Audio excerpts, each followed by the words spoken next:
Hello and welcome to SmartSuite onboarding series. My name is Artem, I am a product manager at SmartSuite.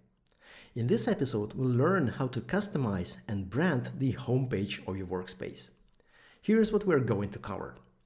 We'll talk about design options for solution tiles, learn about solution categories, see how to set the color scheme for the homepage, change logos, and customize the banner of your homepage.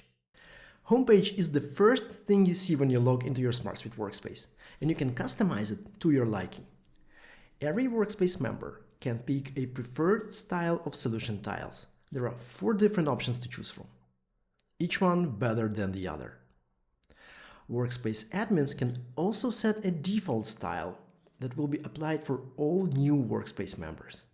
Solutions on the homepage can be grouped into categories.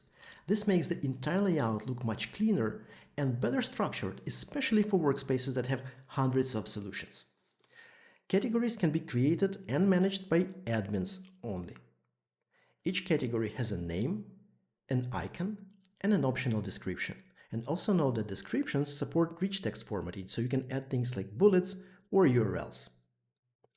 Categories can be sorted either manually or in alphabetical order. And admins can also sort solutions within a category with drag and drop.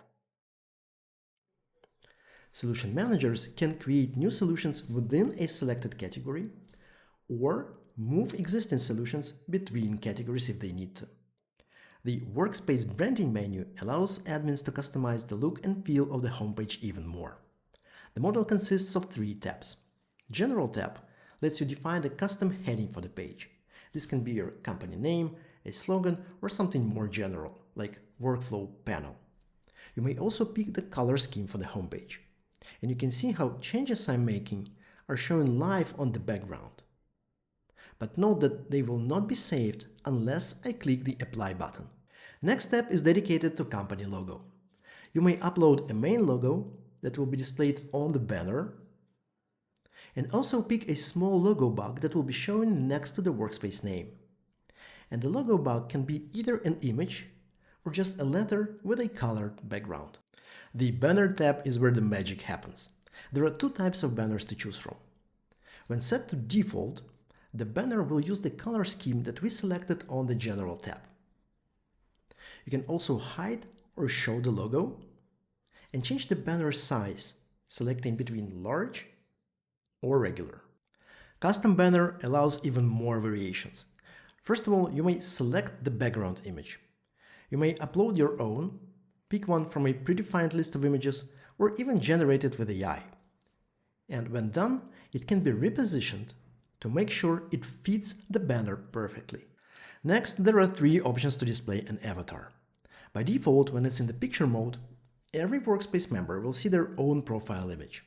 But we can change it to be a static icon with a colored background, or make it a static image, maybe a company logo.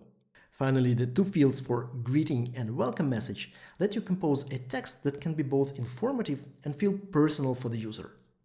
This is because you can combine static text with a set of system variables that contain username, role, department, etc.